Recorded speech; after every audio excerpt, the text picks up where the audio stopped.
we've got an opinion commentary piece from the Wall Street Journal. Now, keep in mind, the Wall Street Journal has a readership of people that consume the Wall Street Journal across all political lines, okay?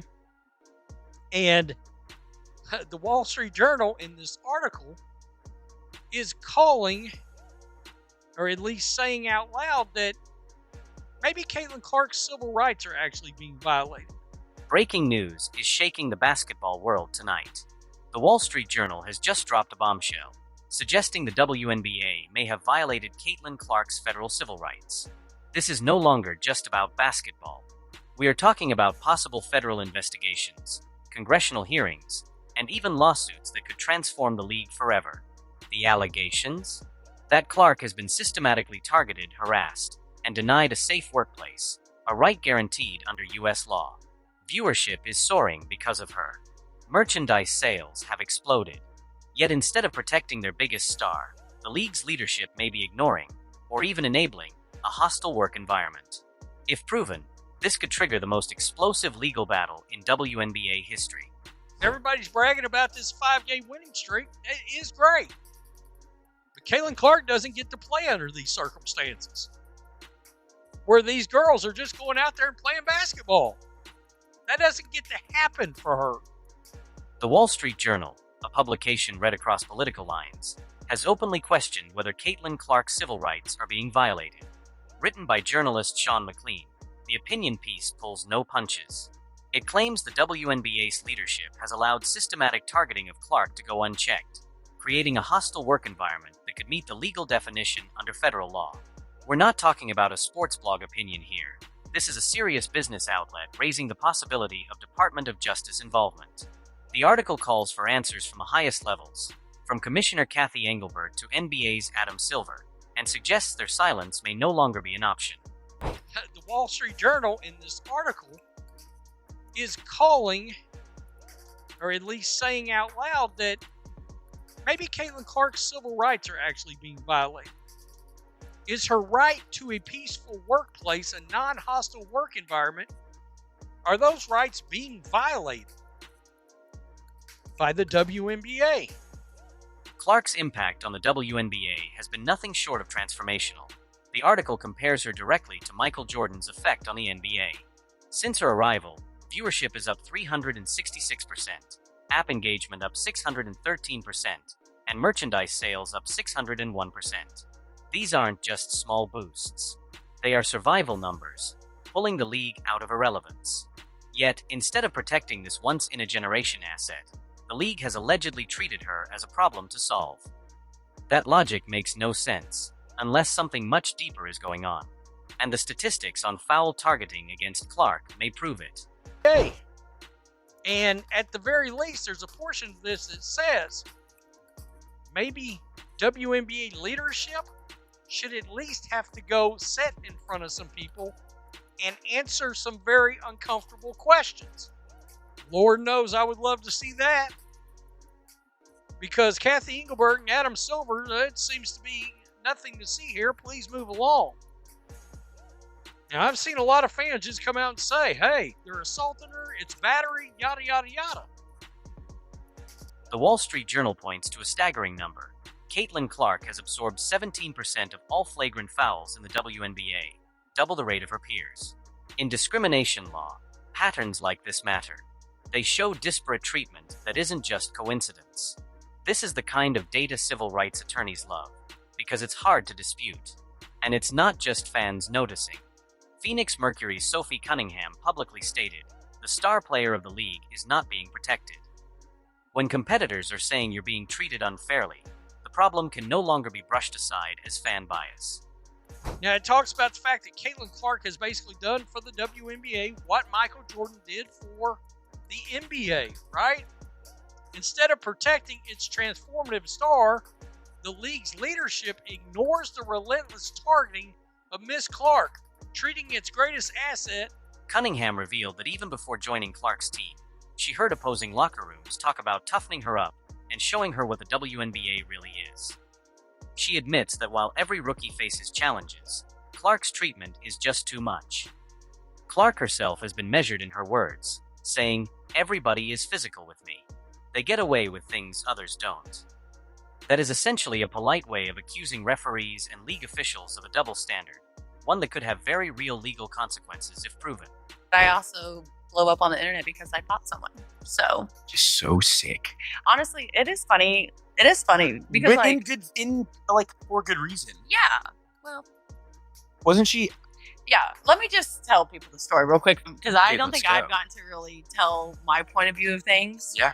Is like you have seen players in our league try to like toughen up Caitlyn or Cece for even when I wasn't on her team. Like I know the talks that Phoenix had in the locker room of like, no, we're gonna prove her, we're gonna show her what the W really is. You know what I mean? And like I get it to a certain extent, and like every rookie can still league, that's how you're gonna treat them. But Right. there's just more for her.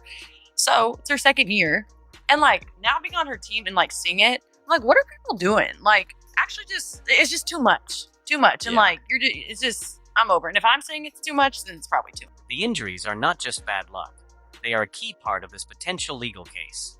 Clark has already missed 10 games plus the All-Star game. During her absence, All-Star ratings dropped 55%. That's not just a TV problem. That's millions in lost revenue. If those injuries resulted from excessive, unchecked targeting, the league could face claims of negligence. And when the data shows the game's physicality noticeably decreases when she's out, it's almost like watching a controlled experiment in bias. Aya Wilson has publicly hinted that race plays a role in how Clark is treated, a statement with serious implications. Under U.S. civil rights law, you don't need explicit racial slurs or intent to prove a violation. Patterned disparate treatment tied to race can trigger federal scrutiny. The Wall Street Journal even referenced landmark cases like Harris versus Forklift Systems, 1993, defining hostile work environments, and Texas Department of Community Affairs versus Burdine, 1981, which shifted the burden of proof to employers. The suggestion? Clark's situation fits the legal definition. Sheila Johnson, owner of the Washington Mystics, publicly questioned whether Clark deserved Time's Athlete of the Year. ESPN analyst Dick Vitale called it pure jealousy. In a courtroom, remarks like this, coming from ownership, could be used as evidence of a hostile culture. Add to that her controversial Olympic snub, and you have a pattern of exclusion that strengthens any potential discrimination claim.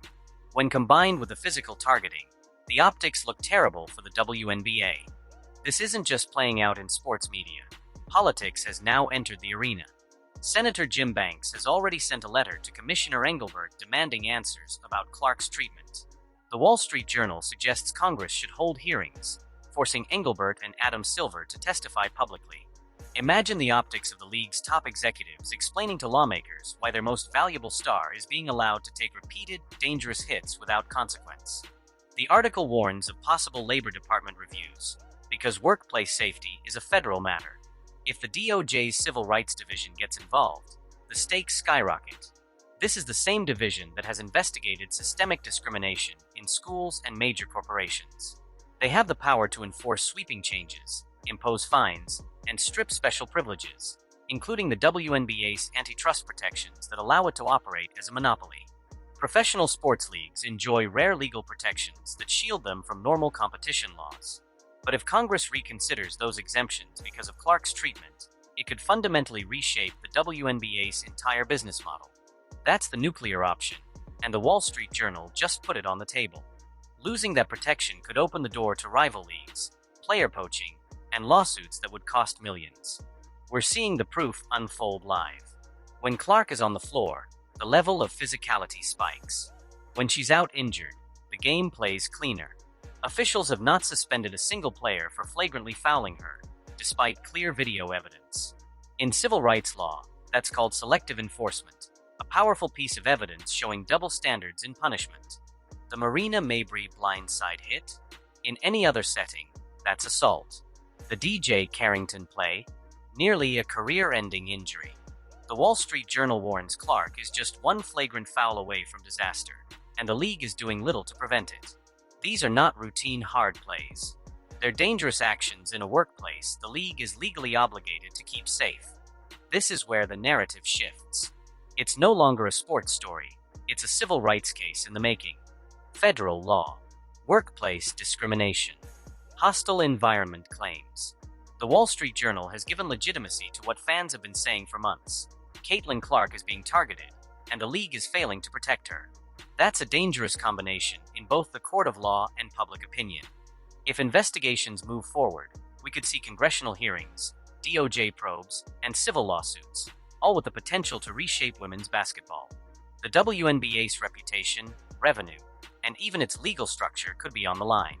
And for Caitlin Clark, this could be the moment where her fight moves beyond the court and into the national spotlight as a landmark case in sports history.